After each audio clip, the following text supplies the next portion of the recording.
জীবন মানেই বেঁচে থাকার এক যুদ্ধ। জীবনের পরন্ত সময়ে এসেও বেঁচে থাকার অদম্য চেষ্টা চালাচ্ছে মানুষ। দুই পা অচল, তবুও মানুষের কাছে হাত না পেতে অদম্য মনোবল ও মানসিক শক্তি দিয়ে বেঁচে থাকার শেষ চেষ্টাটুকু করে যাচ্ছে খুরশিদ মাঝি। নদীর পানি আর শেষ সম্বল একটি নৌকা যেন তার শেষ ভরসা। ৩০ বছর ধরে খেয়া পারাপার করে চলেছেন তিনি। কিশোরগঞ্জের কটিয়াটি উপজেলার জালালপুর ইউনিয়নের চরপুক্ষিয়া গ্রামের মাঝি খুরশিদ বাড়ির পাশের নদীতে খেয়া পারাপার করে যা উপার্জন করেন তাই দিয়ে খুঁড়িয়ে চলছে তার জীবন। বর্তমানে যানবাহন চলাচলের উন্নতি হওয়াতেও গুরুত্ব কমেছে নদীপথের, তবুও নদীতেই কাটছে তার জীবন প্রবাহ। ছেলে সন্তান থাকার পরেও তারা খোঁজ নেয় না পিতামাতার। বাধ্য হয়ে নিজ উপার্জনই বেঁচে থাকার প্রয়াস খুরশিদ মাঝির। স্বামী স্ত্রী মিলে কোনো রকমে কাটছে একাকিত্বে দিনগুলো। আমি যে নিজে নিজে যাই এই ক্ষমতা আমার নাই।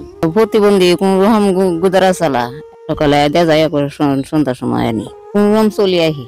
অনেক দীর্ঘদিন ধরে প্যারালাইসিসের রোগী ফসল নৌকাটা দিয়া এই ২-৫টা দিন মানুষের কষ্ট করে চলে আসি। পাওয়ার সমস্যা, তার শরীরের সমস্যা, হাতের সমস্যা।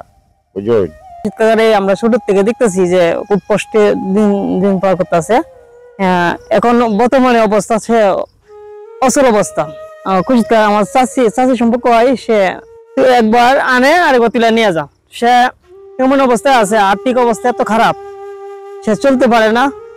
সে পুরাটাই নির্ভরশীল এই নৌকার উপরে। আমি তো আজকা ৩০ বছর ধরে গুদারা চালাই, অচল হয়ে গেছি প্যারালাইসিস। আমার নিজের চলা নিজই।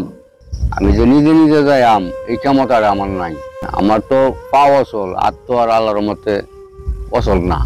হাতে সব কিছুই আল্লাহর মতে পারি, কিন্তু হাত পারি না। কিন্তু এটা দুই আল্লাহ আমারে চালাই নিতেছে, আল্লাহই রহমত করে। এই মানসি টাই না নিয়ে আমি তো আর নিজে কোনো কিছু পারি না। সারাদিনই মানসি যারা আইয়ে আর ওই টানে, আমি তো টানতারি না। খুরশিদ মাঝির দুই পা অচল থাকায় দড়ি টানা নৌকা দিয়ে মানুষের পারাপার করেন।